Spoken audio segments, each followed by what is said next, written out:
Hello, humans, and welcome to another episode of Gen X Gamer. Let's have an Amico Sunday like we used to, right? And let's talk about something that everybody can agree with. I don't care if you're just a old Intellivision fan from back in the day, or maybe you're a new fan coming through with the Amico. If you love the Intellivision brand, one thing we can all agree on is that we need the Intellivision Mini. That's right. One of those mini consoles that everybody has. Nintendo, Sega, Atari. And you know what? They just put out the Atari 400 Mini, right? This is the kind of product we're talking about. And it is a shame. And I don't care how many excuses you want to make for the new Intellivision enterprise, a new company. There is no reason why this product shouldn't be out of the market. And television fans want it.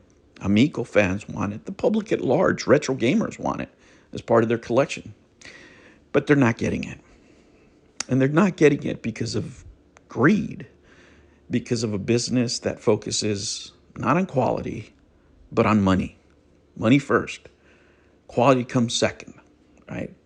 And my contention has always been is if you build a good quality product that people appreciate, demand will be there and the money will come, right? But quality is not a word that you can use with a current version of Intellivision, which is quite sad because that's not what the company represented back in the 80s.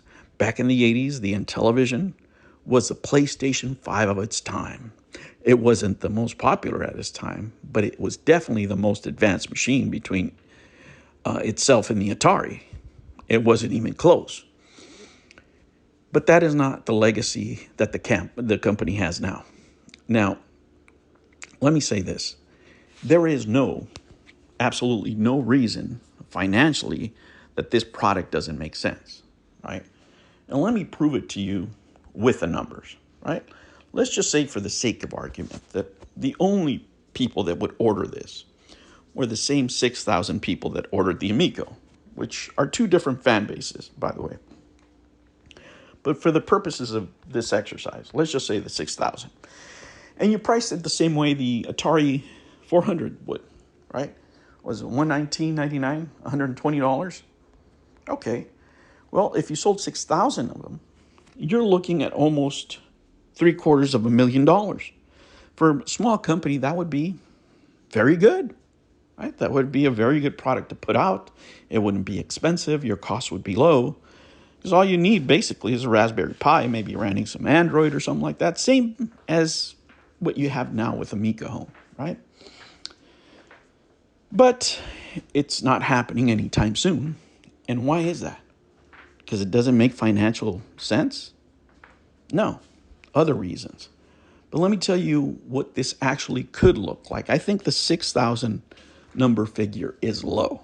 I think there's more like 20,000 fervent fans out there. I could say a higher number, but retro fans in general, people that collect this kind of stuff throughout the world, right, is more than that, right? Atari, for example, sold out right now out of the 400. Let's just say, for the sake of argument, that you could sell 20,000 and you do it the right way. And I'll tell you what the right way is here. But let's say you sell 20,000 at $129.99. You add a little bit extra there because of the way you're going to market this thing, right? Now you're looking at $2.5 million in sales. Now, if you order 20,000, your price would be a lot better on the hardware, of course. You already have the software. You own the IPs. You don't have to license any of that. For any small business the size of the Intellivision, this would be a great sales figure to put out there on a first run on a product that everybody wants. Whether you're an Intellivision, Amico fan, or just a regular Intellivision fan, or a retro fan, you can agree that everybody would be interested in something like this. Now, what you could do when I say marketing in the right way is you don't put it through the people that you have it now, right? Really, this just is a futile exercise what they're doing with their current marketing. But if you put a product out like this and you put it in people's hands, like the Metal Jesus out there, like the Happy Console Gamer, Riggs, the museum guy, that never comes, right? He's going to want John Hancock. You put it, on the regulars, even, Pat and Ian out there, right? Good faith sign. Hey, look, this is our new product, right? Now you're talking about something that you could do. You could market this through small shops, right? If you really did the marketing, if you really had a sales guy out there to do his job, right? And you paid him a decent salary. And now you have a little bit of extra to give commission to these creators who are selling your product, to the stores that are carrying your product, right? And you have something out there to sell. Now, $2.5 million is no chump change. That's a lot of money. But not for this company. Because every single cent that comes in is already spent. And it's not spent on the infrastructure of the company. That's why this company is in its state that it is. Every single dollar that comes in goes out. Whether it's salaries to people that don't know and can't handle the job that they're doing, like the John Alvarados of the world. And it also goes to the investors that set up the company, that fronted the money for this company. They want their money first, and that's why this product's not coming out, right?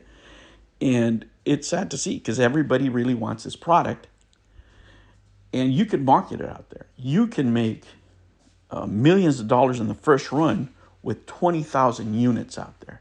20,000 units that if you could probably QC them properly, right, you can, in less than a year, produce them all, have the hardware, have the software ready, and deliver it on time to the customers. Can this company in its current state do that? No. Can they even license it to other people so they can do it? No. There's too much infighting. There's too many interests at hand here. And every single dollar that this company is going to make or invest is not going to go to infrastructure, meaning the company doesn't grow.